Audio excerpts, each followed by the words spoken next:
Tapos ngayon, nagmi-mix and match na sila. Diba? Hindi niya in-expect na. Actually, medyo nakakatuwa dahil feeling ko, unti-unti nang nawawala yung love team fever. Parang feeling ko, unti-unti nang nag-evolve yung Philippine entertainment and showbiz industry. Na kailangan, pag love team kayo, kada project magkasama kayo. Na ngayon, mas makikita na natin yung versatility ng bawat isa. Kasi isa rin yun sa paraan para masukat kung gaano kagaling silang aktor and actress.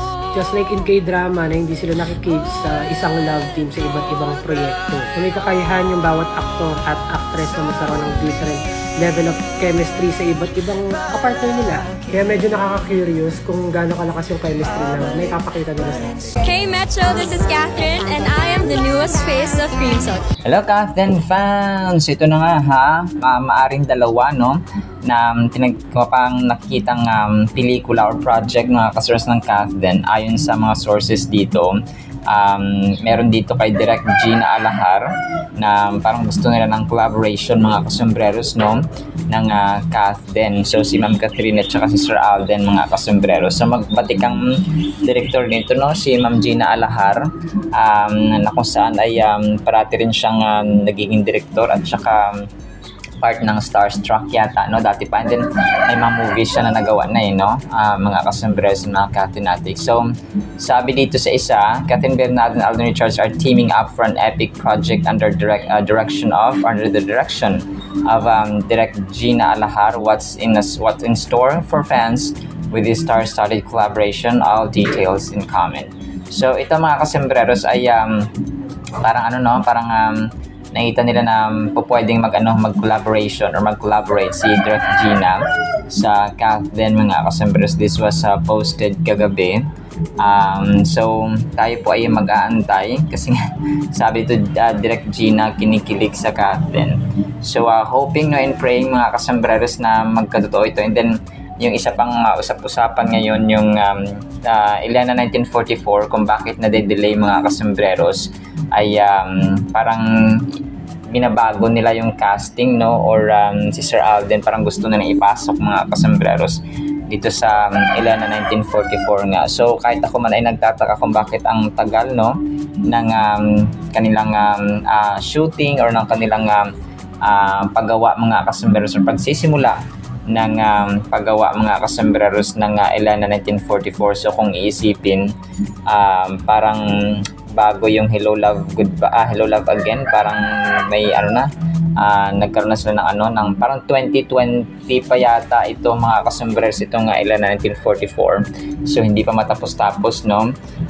So baka tinitingnan pa talaga ng mga management na kung ano yung mas patok at saka mas tatangkilikin ng masa or ng mga takilya mga kasombreros, which is yung Catherine mga kasombreros ang nakitang team up dito. So usap-usapan ito, marami akong nakitang post ng Catherine admins mga kasombreros na posible itong tambalan ng Catherine sa Elena 1944. So hoping and praying din po mga kasombreros. So we have two possible na collaborations ng Catherine. Pero sa ngayon, si Sir Alden ay pupunta muna ng Amerika no sa October. Tapos may mga international collaborations din siya. Tingnan natin kung ano naman yung lagari na gagawin dito ni Sir Alden. Kasi dito magaling si Sir Alden sa lagari, no? Parang yung Amerika at saka yung Vietnam at saka yung Dubai at saka Middle East parang lang. Canada, parang ginawa niya lang Baclaran to Paranaque. Baclaran to Paranaque to Pasay mga kasombreros ang kanyang biyahe at that time no. So titingnan natin yung mga possible na mga announcements mga kasombreros, and we're still hoping and praying na magsasama ang sa isang project mga kasombreros. So hindi malabang mangyari ito no kasi nakita ng management talaga yung patok at saka chemistry ng Catherine na may napatunayan na sa buong mundo mga kasombreros. So tayo po ay mag-aabang dito mga kasombreros ha. So i-update ko po kayo. And then kahapon sa Creamsilk nga no, na event nila mga kasombreros sa BeautyCon ay andun rin pala yung Metro no, na kung alam natin ang Metro magazine ay isang luxurious magazine mga kasombreros, lifestyle magazine na naging part na rin si Sir Alden at saka si Ma'am Catherine dati during the promo of actually Hello Love Goodbye pa lang no. talagang ano na sila ng Metro, suki na sila ng Metro mga kasombreros. And then nung Hello Love, again, Hello Love Goodbye. So ayun po, no, talagang sila po ay suki mga kasombreros. So and then ito, next item na sobrang ganda na yung magkatin dito. And then ito, so si Sir Alden, no, nag-share ulit ng behind the scene yung si Sir Nelson Cruz, tapos sina Alvin. So ito yata yung Studio 24-1 na kanyang ginagawa ng mga endorsements, and sometimes na doon sa studio ni Ma'am Catherine, dito, parang part din ito ng kahapon ng behind the scene, pero ito ay uploaded or posted ni Sir Nelson Cruz. So sabi dito ay naka-hashtag dito, para siyang screen na malaki, no? Tapos parang teaser lang talaga siya mga kasombreros, no, teaser photo. So Studio 24C pala, no? Naka-tag dito sina Sir Melville C, Sir Nelson Cruz, si Sir Steven Doloso, si Pat Pleno, Sir Alvin, no, and then si Sir Laysam, of course, and then Hale Bert Cruz mga kasombreros. So aabangan natin ito, no, part ng pasabog ni Phenomenal Box Office Cinema King. And then ito, nagpakain din siya, no, si Sir Alden kahapon, posted by Sir Nelson Cruz.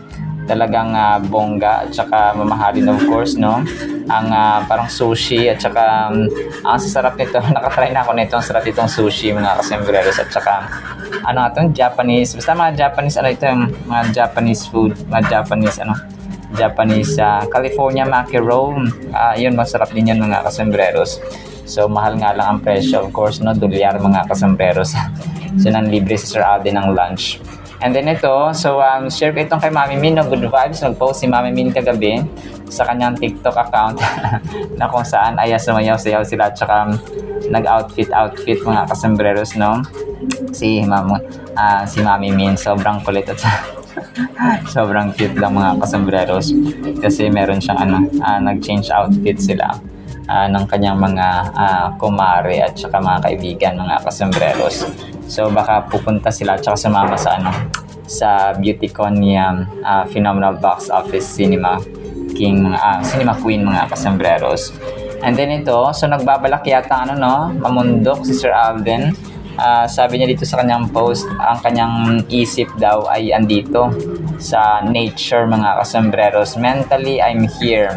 Sabi niya ganon mga kasombreros, through dark forest. So, ang ganda, mga view ng nature at saka tahimik na lugar mga kasombreros, bundok, waterfalls, and so on. So, grabe, no? Grabe yung nature, yung kadakilaan ng Diyos na ginawa niyang gantong uri ng Sobrang grabe, sobrang sa bundok at saka yung waterfalls.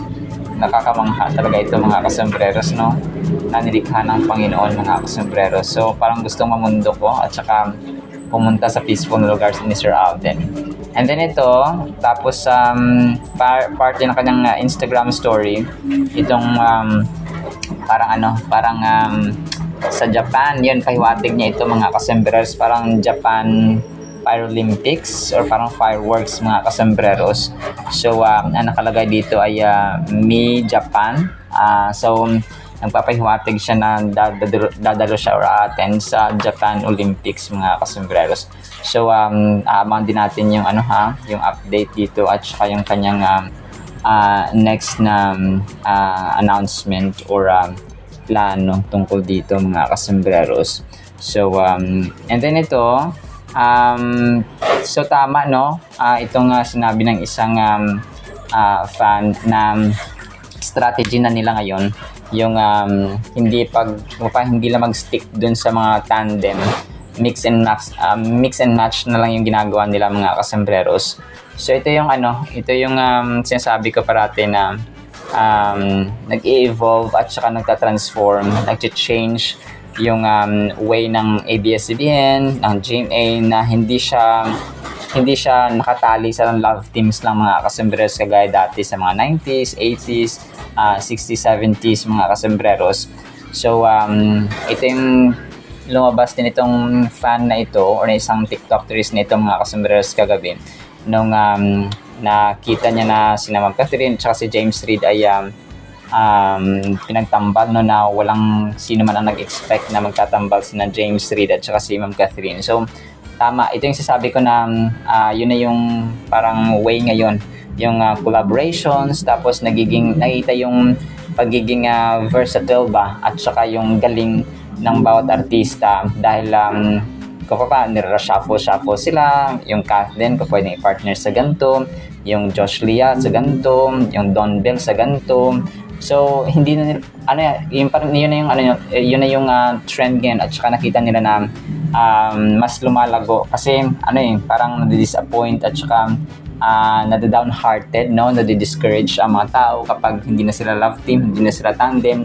So ito na yung ginagawa nila, parang kung pa na-mention ko to, no, parati mga customers na ito na yung ginagawa nila kasi ayaw nilang mag-focus na ang tao sa love team. So kung hindi na sila love team, hindi napapatok yung individual project ng isang artista, no, kagaya ng Kathleen mga kasembreros, so kagaya ng Don Bell, ng Josh Lia, and so on, na mix and match na lang ginagawa nila mga kasembreros, depende sa management at depende sa desisyon nila, pero not to the extent na parati nilang love team mga kasombrero. So tama, no, pareho kami ng observations, and siguro marami na rin nakaka-observe ngayon na yun yung ginagawa ng ABS-CBN at saka ng GMA and any other networks mga kasombrero sa mga tandem na dati ay talagang nakafocus lang doon sa love team na iyon mga customers. And marami pang mga na talagang hindi na stick to love teams lang mga customers, kundi they are given individual and solo projects mga customers, na kung saan ay mas nakita yung kanilang versatility as an actor or as an actress mga customers. So nagpapasalamat ako kasi may naka-notice na rin, no, na ganun yung ginagawa ng GMA at saka ABS-CBN na management mga kasombreros. So which is good, no, kasi nakita natin yung improvement at saka yung pagtangkilik niya ng tao, na yung habang unti-unti ay nagkakaroon ng changes sa showbiz industry, yung pamamaraan nila mga kasombreros. Alright, so po sa ating Kathleen items sana po ay pakinggan po natin ang Word of God. Today po is August 30 na, no? Isang araw na lang bukas, 31 na, tapos bare months na mga kasombreros, no? Advance Merry Christmas na tayo. So ngayon pa ay Sabado, sana pa ipangin po natin ang Word of God. At para po sa ating Word of God is sobrang ganda po nito. Ang title natin, Do Not Delay. Psalm 70 verse 5, But I am poor and needy, make haste to me. King David, O God, you are my help and my deliverer. O Lord, do not delay. Sabi niya, King David mga kasombreros. So dito, na-experience ba natin yung, kunwari, nagantay tayo ng in-order natin sa online, no? Tapos delayed. Tapos may inantay tayong kaibigan, for example, sa group meeting or gagala kayo, tapos delayed, no? May inantay kayong parang cause of delay, no? Yun, COD, yun ang term ng mga millennials ngayon mga kasombreros. Kung ikaw yung cause of delay, ikaw yung buhatin, no, sa isang grupo mga kasombreros. Pag sinabing cause of delay, ay nako po, parating na-relate ang barkada, parating na-relate ang meeting, parating na-relate ang isang bagay, kasi ikaw ang cause of delay, ikaw ang inaantay parati, no, pa-importante mga kasombreros. And ayaw natin ng ganon mga kasombreros. Kahit sa buhay natin, no, minsan gusto natin na agad-agad yung pangarap natin, andyan agad, yung inaantay natin na tao, yung inaantay natin na bagay, yung inaantay natin na panahon. Sana ganito na para makagraduate na ako, sana ganito na para makuha ko ng gusto ko, sana ganito. So nung elementary or nung high school ako mga kasombreros, first year high school, tapos sabi ko, nakita ko yung mga fourth year high school na, sabi ko sana fourth year na ako, sabi kong ganun. Tapos nung pagka first year college ko, tapos sabi ko, nakita ko naman na yung fourth year na mga college, sabi ko sana fourth year na ako. Tapos nung nagtrabaho na ako and then may ilang taon, sabi ko parang mas masarap pala mag-aral ulit, no, parang ganon. So may nature natin yung mga tao na ganon, no, parang gusto natin agad-agad, no, pero somehow it takes years mga kasombreros. And kahit na may mga realizations, no, it takes sometimes years to process sa ating isipan na ganito pala, dapat pala hindi ako nagmadali, no, dapat pala ganito, no. May reason, no. may reason mga customers ang Panginoon natin kung bakit dinidelay tayo. So si Haring David dito ay parang yung prayer niya, no, na Lord, sana wag mo nang patagalin, no, tulungan mo ako kasi naghihirap na ako, no? I am poor and needy, no, marami akong kailangan and may kailangan ako mga customers, tulungan mo ako, i-deliver mo ako out of the situation that I am right now or that I am in right now. So ang verse na ito ay napaka-powerful reminder sa atin ng urgent request at deep request mga kasembreros ng tulong, no? And we all need help and kung pa yung ating nature mga kasembreros, kailangan natin ng tulong at kailangan nating tumulong mga kasembreros, na sasabi niya King David nga dito na the words poor and needy show vulnerability and an acknowledgement of one's limitations.